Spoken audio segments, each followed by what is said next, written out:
¿Conoces ese momento que debería ser pura alegría, pero que de repente se convierte en un reflejo de todo lo malo que nos rodea? Pues sí, en mi 75 cumpleaños, escuché, escondida tras la puerta de la cocina, la frase más cruel que una mujer puede oír: espero que muera pronto. Y peor aún, fue mi nuera quien dijo eso, la mujer a la que una vez acogí como hija. No lloré, no grité, simplemente me quedé paralizada.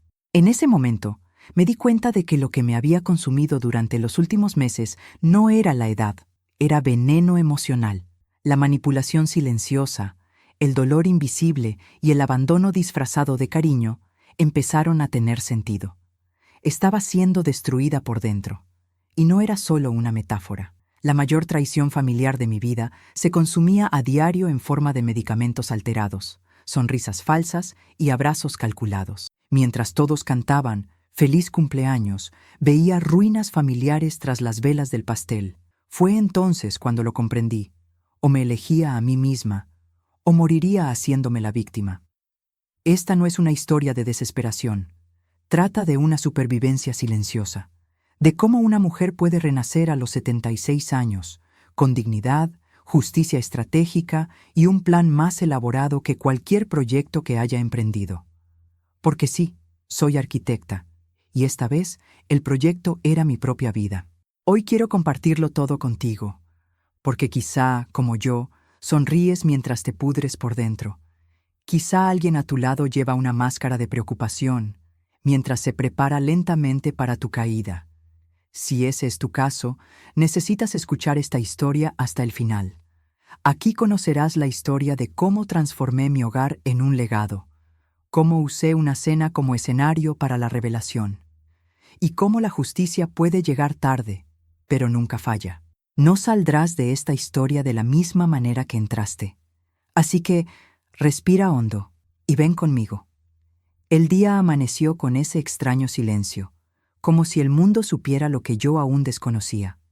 La mesa del desayuno estaba puesta, las flores eran de color pastel, y un sencillo pastel con glaseado blanco me esperaba en un rincón. Mi 75 o cumpleaños llegó como un logro, pero también como una advertencia que me susurraba el alma. Presentía que algo no iba bien, pero aún no podía identificarlo. Mis hijos llegaron más tarde de lo habitual. Mi nieto me dio un abrazo apresurado y mi nuera, ¡ay, mi nuera!, estuvo más atenta que nunca. Me ofreció té de manzanilla, me alisó la manta y elogió mi fuerza.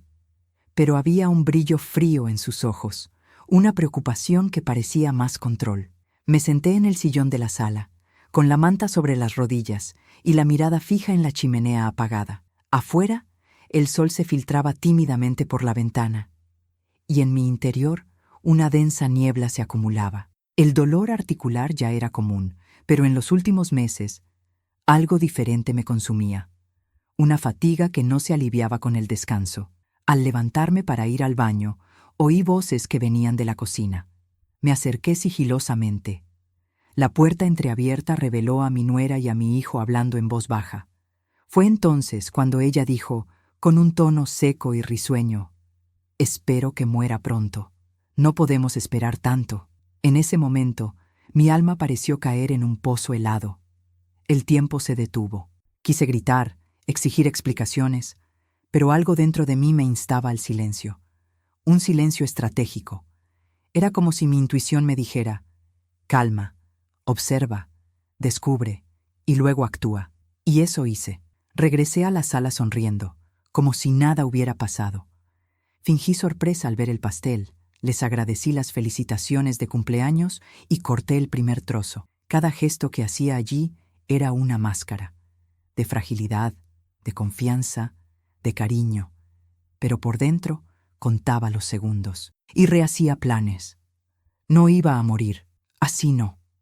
Esa noche, tumbada en la cama, miré al techo como si fuera el cielo de mi nueva vida. Una vida que aún no había tomado forma, pero que necesitaba nacer de allí. Pensé en los proyectos que había abandonado, en las perlas que heredé de mi madre, y me prometí: transformaría este dolor invisible en justicia, y esta casa en redención. Al día siguiente, todo parecía normal, al menos para quien lo veía desde fuera. La rutina doméstica continuaba con té, pastillas y siestas intercaladas con conversaciones tibias. Pero en mi interior ardía un fuego silencioso. No podía demostrarlo, todavía no. Sobrevivir requería estrategia. Empecé a observar los detalles con la atención de un arquitecto. La medicina que trajo mi nuera sin envoltorio, el té con un sabor ligeramente diferente, la mirada angustiada de mi hijo cuando rehusé algo, pequeños rastros de un plan maligno. Era como si me estuvieran desmantelando pieza a pieza, poco a poco, sin dejar rastros visibles. Fue entonces cuando llamé a Marta. Había trabajado conmigo durante más de 20 años, desde la época de la oficina. Conocía mis silencios, mis códigos y mis límites. Con ella no necesitaba explicarle demasiado. Una frase tranquila con largas pausas era suficiente.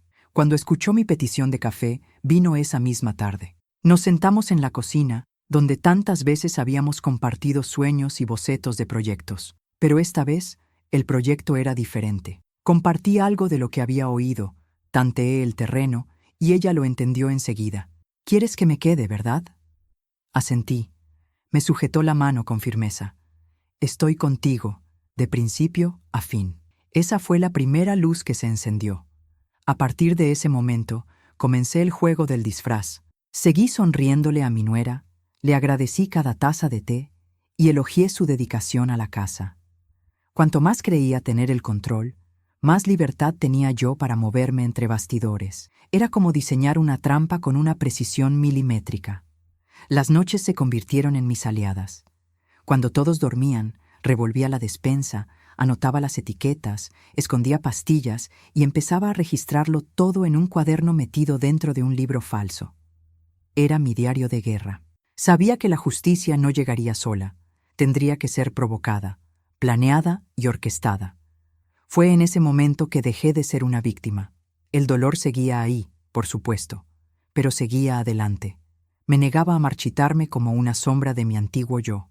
Y aunque el veneno aún circulaba en mi interior, el antídoto comenzaba a emerger, en forma de determinación, valentía y verdadera alianza. Y allí decidí redescubrir mi pasado. La semana siguiente, conecté con alguien a quien no había visto en casi 3 décadas. Víctor. Fue mi gran amor de joven y durante un tiempo también mi compañero de arquitectura. Nos separamos, pero nunca dejamos de admirarnos, y en ese momento necesitaba a alguien que pudiera ver más allá de mi fragilidad. Le envié un mensaje breve, casi formal, pero con ese tono que solo reconocen los veteranos. Víctor, estoy pasando por algo delicado. Necesitamos hablar. Menos de 2 horas después respondió. Quedamos en vernos en la antigua oficina, la misma que habíamos diseñado juntos. Solo pensarlo me reconfortaba el corazón. Al verme, se le llenaron los ojos de lágrimas. «Caroline, ¿qué te hicieron?» Sonreí, aunque estaba cansada. «Aún no han hecho todo lo que querían, y por eso te llamé». Me escuchó con la atención de un arquitecto ante un plano complejo. Le expliqué todo con calma. El envenenamiento lento, las sospechas, las pruebas en construcción. Víctor no lo dudó. Dijo que me apoyaría. «Diseñaste proyectos que cambiaron esta ciudad. Ahora vamos a diseñar tu salvación». Me trajo más que apoyo. Me trajo estrategia. Me recordó quién era yo. Me recordó a la mujer que se enfrentó a las constructoras corruptas sin perder su clase. Y, en ese momento, comencé a despertar de verdad. También hablamos de la casa. Siempre había sido mi refugio y mi mayor creación personal. Pero ahora se estaba convirtiendo en un lugar de dolor. Le dije que quería transformarlo todo. ¿Y si esta casa se convirtiera en un centro educativo? ¿Un lugar para jóvenes arquitectos sin recursos?, sugerí. Sonrió. «Vas a volver», dijo con dulzura. Esa noche, al volver a casa, miré cada habitación con nuevos ojos. El pasillo ya no era solo un pasadizo. La cocina, escenario de la traición, sería recordada como un punto de inflexión. La casa empezó a susurrarme: recrear, transformar, resignificar. Y eso es lo que empecé a hacer, en el proyecto y en mí mismo. Y así, junto con Víctor, tracé los primeros trazos de un nuevo plan. Un plan que combinaba justicia estratégica, legado y redención tardía. No era solo una víctima intentando escapar. Era una mujer que trazaba su supervivencia silenciosa, con una línea firme, un alma fuerte y un corazón que finalmente despertaba de la anestesia. Decidí buscar respuestas médicas. Ya no quería vivir con dudas, entre suposiciones y miedos. Llamé al doctor, Enrique, mi antiguo médico, quien se había jubilado hacía unos años. Siempre fue directo, humano y discreto. Si había alguien en quien aún podía confiar en ese campo, era él. Nos encontramos en su casa una tarde lluviosa. Llevé muestras de los medicamentos que me estaban recetando, junto con notas sobre los síntomas que llevaba meses experimentando. Mareos, pérdida de apetito, lagunas mentales. Me miró con tristeza, como si comprendiera más de lo que podía expresar. Caroline, ¿te hicieron esto?, susurró. Me realizaron unas pruebas rápidas en el acto, y las sospechas se confirmaron. Los niveles de sustancias en mi organismo estaban alterados. Fue una intoxicación lenta, causada por una medicación compleja, una combinación sutil pero constante que me fue debilitando poco a poco, sin dejar rastros visibles. Te están silenciando cruelmente, dijo el médico con la voz entrecortada. Esto no es solo un delito, es una perversidad. Me ayudó a interpretar los resultados de las pruebas y recomendó que buscáramos un laboratorio independiente para validarlo todo con documentos oficiales. Acepté. Necesitábamos pruebas sólidas y rápido. Regresé a casa con una mezcla de alivio y rabia. Alivio al saber que no me lo imaginaba. Rabia al comprender que mi propio hijo, el niño que una vez durmió en mi regazo, estaba involucrado en esto. La confianza traicionada era una herida más profunda que cualquier diagnóstico clínico, pero no iba a darle vueltas. Tomé ese dolor y lo convertí en acción. Guardé los informes en un compartimento secreto del armario del estudio. Era el mismo donde, años antes, había ocultado proyectos confidenciales para clientes famosos. Ahora ocultaba la pieza más valiosa de mi nuevo plan: la verdad. Ese día, al mirarme en el espejo del dormitorio, vi algo diferente. Sus rasgos estaban cansados, sí, pero había algo en sus ojos, una firmeza serena. No se trataba solo de salvarme. Se trataba de honrar todo lo que había construido, a todas las mujeres que había sido, y asegurarme de que esta casa y esta historia no terminaran en la ruina familiar. Fue a partir del diagnóstico que comprendí. Su plan era demasiado sofisticado para afrontarlo con emoción. Requería estrategia, como un proyecto complejo, de esos que exigen cálculo, paciencia y simetría. Ya no era solo la madre traicionada, era una arquitecta rediseñando mi propio destino. Y eso incluía documentar cada detalle. Instalé cámaras ocultas por toda la casa con la ayuda de Marta y Víctor. Nada invasivo, pero suficiente para captar el movimiento en la cocina, la despensa y los pasillos. También empecé a grabar audio discretamente con una pequeña grabadora sujeta a mi bata. Era como construir una línea de tiempo invisible, una donde las piezas encajaban a la perfección en el momento preciso. Le pedí a Marta que empezara a observar las entregas de la farmacia, los horarios de los medicamentos y los gestos de su nuera. Se convirtió en mis ojos donde yo no podía estar. Él lo anotaba todo en código, como en la época en que gestionábamos obras. La diferencia era que ahora el terreno era mi hogar, y lo que estaba en juego era mi vida. Fingí debilidad. Fingí olvidarlo. Dejé caer objetos al suelo como si estuviera empeorando. Con cada fingido suspiro, ganaba más confianza en ellos. Fue doloroso interpretar mi propio declive, pero lo sabía. Necesitaba que creyeran en el éxito del plan. Solo entonces tendría tiempo para completar el mío. Mientras tanto, comencé a visitar discretamente instituciones sociales vinculadas a la arquitectura. Conocí a jóvenes talentos sin recursos, historias de superación, sueños postergados por falta de oportunidades. La idea de la fundación iba tomando forma. No solo quería castigar a mis agresores, quería dejar un legado. Mi casa no sería una herencia de avaricia, sino una semilla de transformación. Víctor me sugirió crear un cronograma. Como en una obra en construcción, organizamos cada etapa: recopilación de pruebas, participación de los aliados, formalización de los cimientos y finalmente la confrontación. Sería una cena, una celebración familiar. El escenario perfecto para revelar la verdad ante todos. Una mesa de revelaciones. En ese momento me di cuenta de que ya no era rehén del dolor. La supervivencia silenciosa dio paso a un liderazgo lúcido. Yo dirigía la historia, aunque fuera entre bastidores.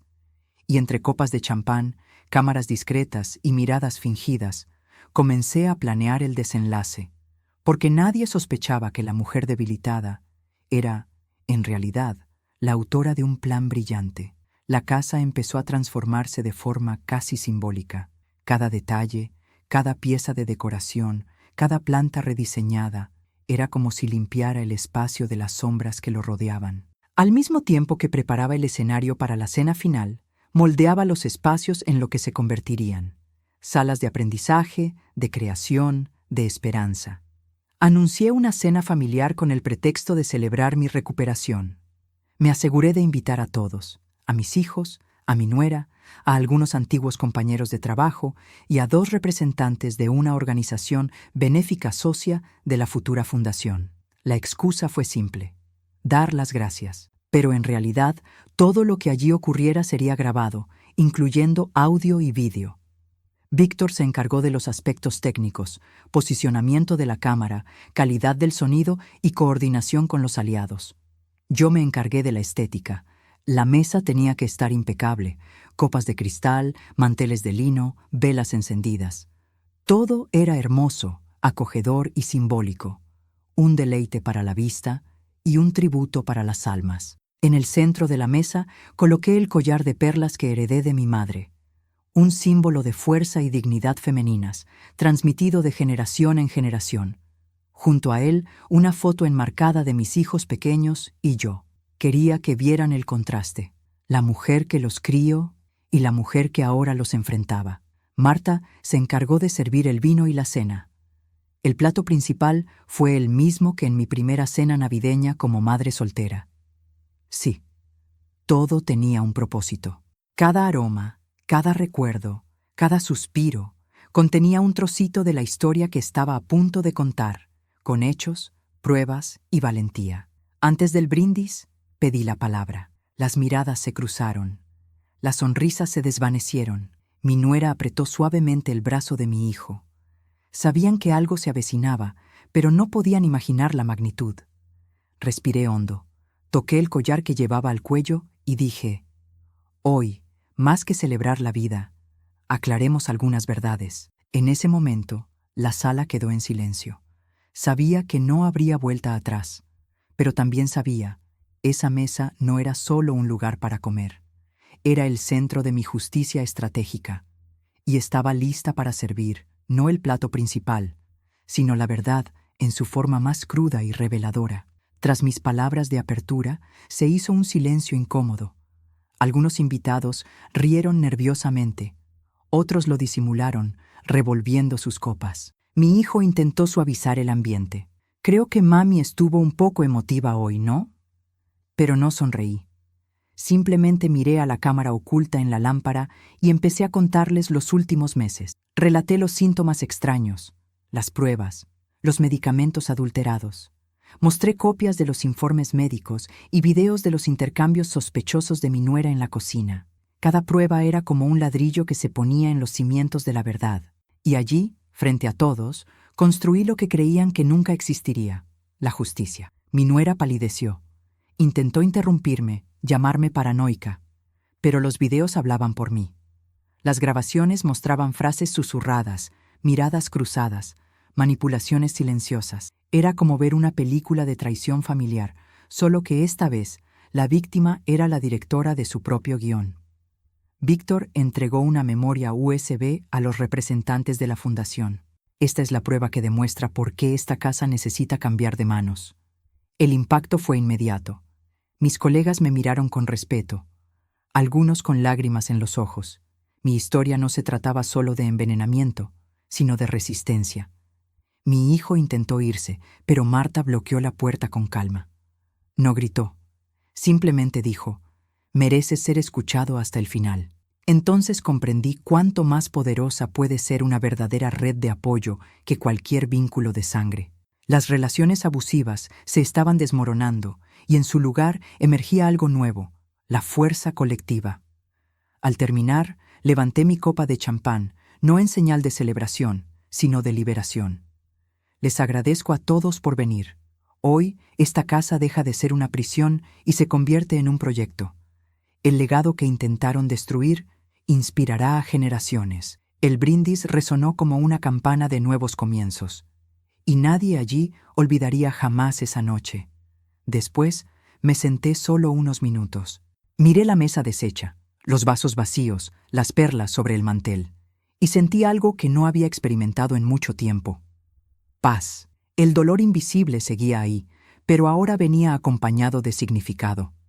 Había sobrevivido, y más que eso, lo había superado con dignidad.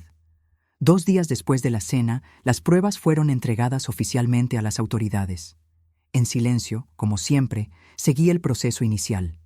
Mi hijo y mi nuera fueron citados a declarar. La acusación era grave: intento de homicidio agravado. El veneno ya constaba en los registros y ya no corría por mis venas. Víctor contrató a un abogado con experiencia para que me guiara. Todo se hizo con discreción y firmeza. En pocas semanas, la investigación avanzó rápidamente. Las pruebas hablaban por sí solas: los videos, el audio, los informes médicos. Cada pieza del rompecabezas encajó. Y finalmente, las máscaras empezaron a caer. Mi hijo intentó alegar que no sabía nada, que su esposa era quien controlaba su medicación.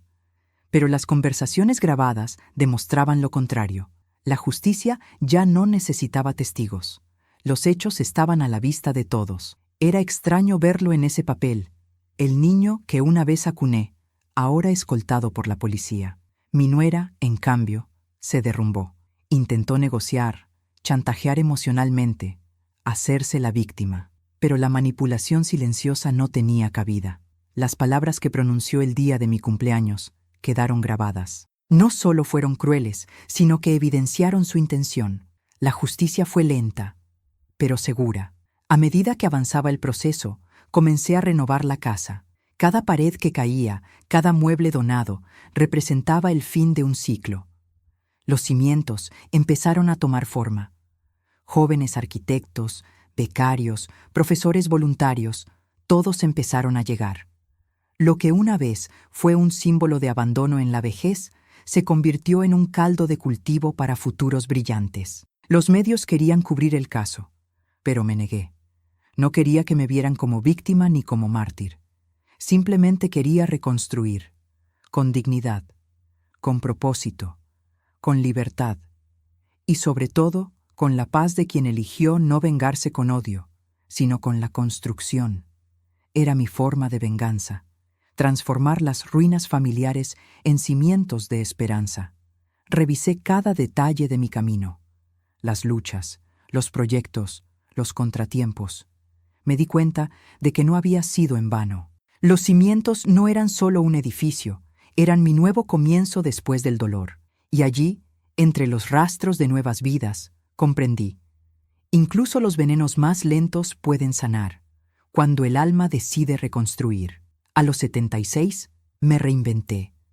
No como un regreso al pasado, sino como un florecimiento tardío. Las manos que una vez diseñaron estructuras para otros, ahora trazaron mi propio camino. Regresé a la docencia, participé en congresos y me invitaron a hablar sobre arquitectura y resistencia femenina, 2 temas que ahora iban de la mano. Mis canas, antes ocultas bajo discretos tintes, ahora brillaban con orgullo. Cada arruga contaba una historia. Y el dolor que antes me silenciaba se convirtió en materia prima para conversaciones transformadoras. Jóvenes que apenas me conocían se sentaron conmigo para aprender, no solo sobre proyectos, sino sobre valentía. La casa, completamente renovada, recibió el nombre de Fundación Clara Luz, un homenaje a mi madre, quien decía que la verdadera luz nunca se apaga, ni siquiera en las sombras. Clara era su nombre, la luz su esencia. Y ahora, este legado iluminó nuevos caminos, nuevos sueños, nuevos futuros. Transformé mi antiguo estudio en un espacio creativo para mujeres mayores de 60 años. Allí compartimos experiencias, dolores, recetas y reinvenciones. Era un lugar donde se celebraba la edad, no se lamentó. Donde las sobrevivientes silenciosas se convirtieron en voces activas y donde cada mujer redescubrió su dignidad. Víctor me siguió, ahora con más facilidad. Nunca hablamos de reavivar nuestro romance. Nuestro vínculo era diferente. Una relación profunda, sin prisas, sin presiones. Un viejo amor, redescubierto en el momento justo.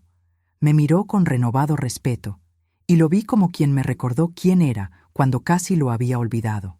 Las perlas de mi madre ahora estaban expuestas en una vitrina a la entrada de la fundación. Ya no estaban ocultas, ya no estaban olvidadas. Se convirtieron en un símbolo de la fuerza que perdura, que perdura. Todo visitante que pasaba lo entendía. Ese collar había sido una promesa, un dolor, y ahora un recuerdo de superación.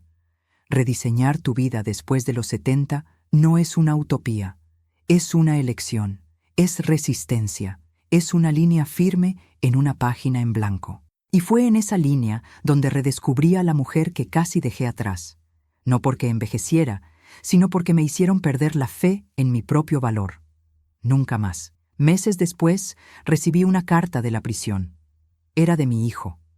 Escribió con palabras duras pero confusas, como si no estuviera seguro de si se disculpaba o simplemente quería ser escuchado. Decía que lo habían manipulado, que estaba avergonzado, que aún me amaba. Releí la carta varias veces. Y aunque me dolió, respondí, podemos hablar. La reunión se programó en una sala fría y silenciosa. Cuando entró, sentí un nudo en la garganta. Era el mismo niño que había llevado en brazos, pero ahora con ojos cansados y diferentes. Intentó sonreír. No le devolví la sonrisa, simplemente esperé a que hablara.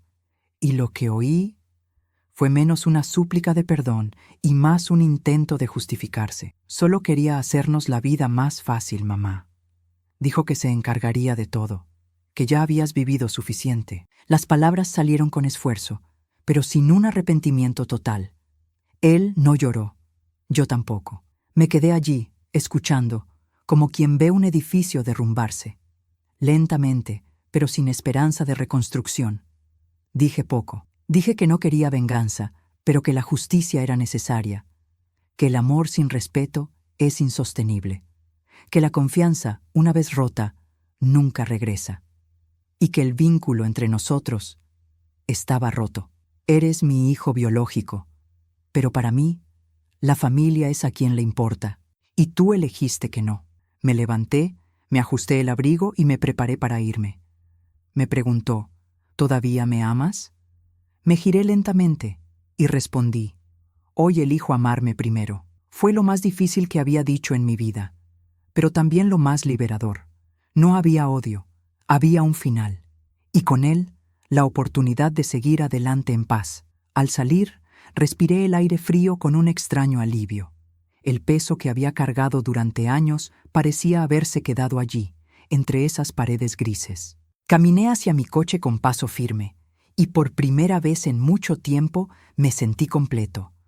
No por la ausencia de dolor, sino por la presencia de mi propia decisión. Algunos dicen que perdonar es olvidar. No estoy de acuerdo. Perdonar es recordar, sin aferrarse. Es mirar atrás y comprender qué sucedió, pero que no define quién eres ahora. Y fue con esta certeza que dejé atrás el pasado en esa prisión. Me esperaba una nueva vida, y esta vez era solo mía. Si has llegado hasta aquí, quizás algo en tu interior también te pida a gritos un cambio. Quizás haya un dolor invisible que te consume lentamente, o una relación que para otros parece cariñosa, pero en el fondo es puro veneno emocional. Lo cierto es que a menudo tardamos en darnos cuenta de cuánto nos hieren quienes deberían protegernos más. Esta historia no trata de resentimiento. Trata de empezar de nuevo con dignidad, de comprender que no tienes que aceptar el abandono solo por haber envejecido, que los lazos de sangre no son excusa para las relaciones tóxicas, y que amar a otro no puede significar olvidarte de ti mismo. Caroline sobrevivió, y tú también puedes. Ahora te pregunto, ¿qué parte de tu historia aún se escribe con tinta ajena? ¿Qué sigues aceptando en nombre de la paz, pero que en el fondo te enferma? ¿Y si hoy fuera tu último cumpleaños, te sentirías en paz con lo vivido? ¿O seguirías esperando a que alguien te viera de verdad? Quizás hoy sea el momento de transformar tu dolor en un plan, tus silencios en voz, tu hogar interior en un nuevo proyecto. No estás sola. Muchas mujeres ya han roto patrones que parecían inmutables y han renacido más fuertes, más ligeras, más propias. Si esta historia te conmovió de alguna manera, deja un comentario sobre la ciudad de la que hablas y si has vivido algo similar. Tu voz también podría ser un punto de inflexión para otra mujer. Y no olvides, suscríbete al canal y activa las notificaciones. Cada semana, historias reales como esta te recordarán que empezar de nuevo siempre es posible.